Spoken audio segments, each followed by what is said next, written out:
కీడు చేయట మాని మేలు చేయ నేర్చుకున్నాడు. న్యాయము జాగ్రత్తగా విచారించుడి, హింసింపబడు వారిని విడిపించుడి, తండ్రి లేని వారికి న్యాయం తీర్చుడి, విధవరాల పక్షాన బాధించుడి. చిన్న ప్రార్థన చేసుకుని వాక్య సందేశంలో ముందుకు కొనసాగుతాం. మహోన్నతుడ, కృప కలిగిన తండ్రి, ఈ యొక్క ప్రశస్తమైన ఉన్నతమైన నామానికి హృదయపూర్వక వందనాలు. ఈ యొక్క పునరుద్ధాన దినమును స్తుతించడానికి, ఘనపరచడానికి ప్రభు మాకిచ్చిన జీవాన్ని బట్టి వందనాలు. వాక్యం ద్వారా ప్రభు నీవే మాతో మాట్లాడమని వేడుకొచ్చున్నాం. ఆరాధన అంతట్లో నీవే మహిమ పొందావని మేము నమ్ముచున్నాము. నీ కృపా కనికరం మాకు ఎల్లప్పుడూ తోడుగా ఉంచి బలపరచమని తండ్రి, నీ కృప ఎల్లప్పుడూ మా యొక్క జీవితాలకు తండ్రి, మా యొక్క జీవన శైలికి తోడుగా ఉండి బలపరచమని నీవే మహిమ పొందడం యేసుక్రీస్తు నామములో అడిగి వేడుకొచ్చున్నాం తండ్రి. ఆమేన్. ఈ యొక్క వాక్య భాగం చదవబడినటువంటి వాక్య భాగంలో నుండి మనం చదివిన రీతి అయితే ఈ యొక్క యెషయా గ్రంథము మొదటి అధ్యాయాన్ని ఇంట్రడక్షన్గా క్లుప్తంగా తెలియచేయాలని నేను ఆశపడుతున్నాను.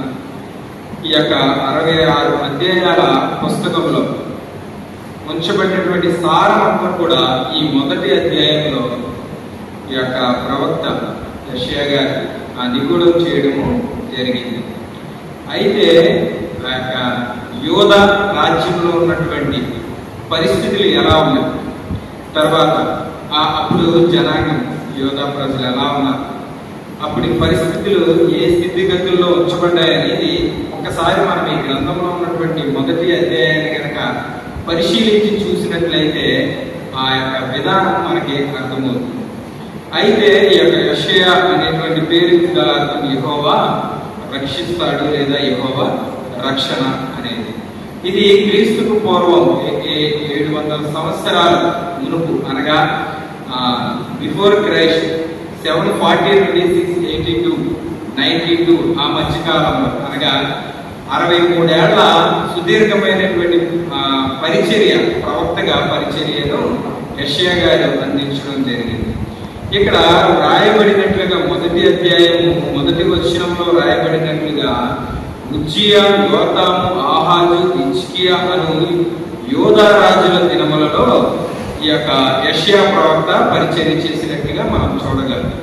అయితే చూడండి, ఈ యొక్క ఉజ్జియా రాజు చివరి దినాల్లో 2 ఏళ్ళు ఆయన రాజ్య పరిపాలనలో యెషయా గారు ప్రవక్తగా లేదా సేవకుడిగా పరిచర్యకు వచ్చినట్లు మనం చూడగలం. అలాగే యోతాము దినములలో, తర్వాత ఆహాజు, హిజ్కియా దినాలలో, యోతాము దినములలో 16 ఏళ్ల రాజ్య పరిపాలనలో, తర్వాత ఆహాజు 16 ఏళ్ల రాజ్య పరిపాలనలో, హిజ్కియా 29 ఏళ్ల రాజ్య పరిపాలనలో యెషయా అప్పుడు పరిచర్యను అందించినట్లుగా మనం చూడగలం. ఇవన్నీ మనం చూసినట్లయితే 63 ఏళ్ళు ప్రవక్తగా ఆయన పరిచర్య అందించాడు. అయితే ఈ యొక్క మొదటి అధ్యాయం నుంచి నేను కొన్ని విషయాలు మీకు జ్ఞాపకం చేయాలని ఆశపడుతున్నాను. అది ఈ రోజు ఉన్నటువంటి నవ సమాజానికి ఇటువంటి ఆలోచన, అంటే ప్రస్తుతం ఉన్న పరిస్థితులకి ఆ యొక్క పాత చరిత్ర ఎంత మాత్రము, లేదనుకుంటే ఆ పాత వివరాలు ఎంత మాత్రము మనకి బోధ అనేది చేస్తున్నాయనేది కూడా మనం గమనించగలిగాం. అయితే మాథ్యూ హెన్రీ అండ్ క్యాల్విన్ అనేటువంటి 2 ప్రవక్తలు చెప్పిన మాట ఏంటంటే, వారు theologians Matthew henry and Calvin అనేటువంటి పండితులు ఏమన్నారంటే, ఈ యొక్క యెషయా గ్రంథపు మొదటి అధ్యాయం గురించి వారు మాట్లాడినప్పుడు ఈ యెషయా చేసినటువంటి మొదటి ఉపన్యాసం లేదా మొదటి ప్రసంగాన్ని ఈ మొదటి అధ్యాయముగా వారు ఉంచడం జరిగిందని వారు జవాబిచ్చారు. మనం కనుక గమనిస్తే ఇంకొక దానికి ఎగ్జాంపుల్ గా ఇంకొక వచనాన్ని కూడా వారు కోడ్ చేశారు. ఏదంటే హబక్కూ గ్రంథం 2వ అధ్యాయం 2వ వచనంలో అక్కడ రాయబడినట్లుగా పట్టణంలో పరిగెట్టుకుంటూ నడుచుకుంటూ వెళ్లే వారు కూడా కనబడేటట్టు నీవు ఈ కలిగినటువంటి దర్శనాన్ని ఒక పలక మీద రాసి ఉంచు, పరిగెట్టుకుంటూ వెళ్లేవారు కూడా చదివి తెలుసుకోవాలి అనేటువంటి విధానంలో అక్కడ యెహోవా దేవుడు ఆ యొక్క హబక్కూ ప్రవక్తకి బయలుపరిచినట్లుగా మనం చూడగలము. అదే విధంగా ఈ యొక్క యెషయా ప్రవక్త కాలంలో కూడా ఈ యొక్క మొదటి అధ్యాయాన్ని వారు గోడల మీద, తర్వాత యాజకుల చేత మందిరంలో వారు నిగూఢం చేశారంట. ఆయన పరిచర్యకు వచ్చింది మనం చూసినట్లయితే 6వ అధ్యాయము ఆ మొదటి వచనాల్లో ఆయన దర్శనం కలగడం, దేవుడు దేవుడి పరిచర్యకు పిలవడం మనం చూడగలము. అయితే ఈ మొదటి అధ్యాయంలో ఉన్నటువంటి విషయాలు ఆయన మొదటి ఉపన్యాసంగా ఈ మాథ్యూ, హెన్రీ అండ్ క్యాల్విన్ అనేటువంటి ప్రవక్తలు వివరించడం జరిగింది. అయితే చూడండి, ఈ యొక్క గ్రంథం నుంచి మొదటి అధ్యాయానికి కొన్ని ముఖ్య విషయాలు మనం గమనిస్తాం. అవి ఈ రోజుకి మనకి ఏ విధంగా సహాయకరంగా ఉంటాయో కూడా చూద్దాం. యెషయా ప్రవక్త చేసినటువంటి మొదటి బోధలో, మొదటి అధ్యాయంలో నుంచి విషయం ఏంటంటే ఫర్ దేర్ ఇంగ్రాటిట్యూడ్. అప్పుడు ఉన్నటువంటి సమాజంలో ఆయన చూసింది ఏంటంటే యోధా ప్రజలలో ఆయన వారు కృతజ్ఞత లేని వారుగా ఉన్నట్లుగా ఆయన చూశాడు. మనం చూసినట్లయితే మొదటి అధ్యాయము 2-3 వచనాలు కనుక జ్ఞాపకం చేసుకుంటే, యెహోవా మాటలాడుచున్నాడు, ఆకాశమా ఆలకించుము, భూమి చెవియొక్కుము, నేను పిల్లలను పెంచి గొప్పవారిని చేసి వారు నా మీద తిరగబడుతున్నారు.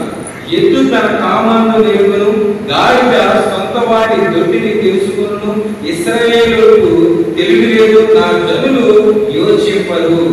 ఇక్కడ మనం కనుక చూసినట్లయితే వారు యెహోవా దేవుని గురించి ఎంతో విస్తృతంగా చెప్తారు, కానీ వారు చేతలోకి వచ్చేసరికి ఏమవుతుందంటే వారు మేలుల్ని జ్ఞాపకం చేసుకోలేని ఆ తనాన్ని ఇక్కడ మనము చూడగలుగుతున్నాం. ఆయన అన్నాడు, ఎద్దు తన కామాందును ఎరుగును.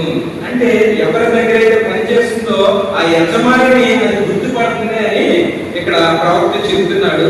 ఆ గాడిద తన సొంత వారి దొడ్డిని ఎరుగును. అంటే అది ఏ దొడ్లో మేస్తుందో ఆ దొడ్డిని అది గుర్తుపడుతుంది. కానీ ఇశ్రాయేలీయులు ఆ తెలివి లేదు, నా జనులు యోచింపరు అంటాడు. మనం కనుక చూసినట్లయితే ఇంగ్లీష్ లో my people do not understand అంటే నా మాటలు నాకు అర్థం చేసుకోలేకపోతున్నారు, నా యొక్క తలంపు లేదంటే నేను నడిపించే విధానం వారు గ్రహించలేకపోతున్నారనే దృక్పథాన్ని ఇక్కడ దేవుడు వ్యక్తం చేయడం జరిగింది. తర్వాత 2వ మాట కనుక చూసినట్లయితే ఫర్ దేర్ ఇన్కరేజబుల్నెస్ అంటే వారిలో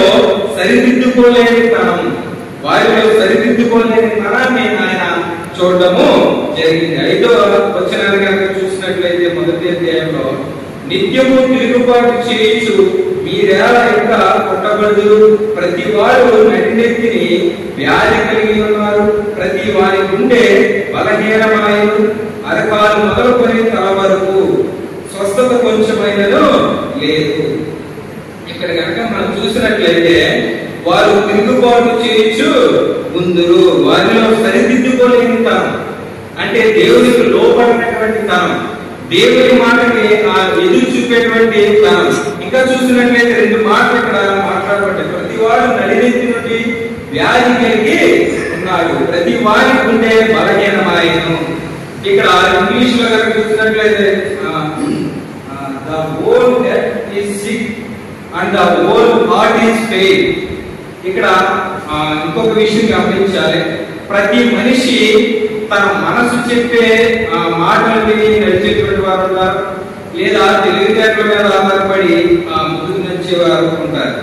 అయితే ఇక్కడ దేవుడు జ్ఞాపకం చేస్తున్నది ఏంటంటే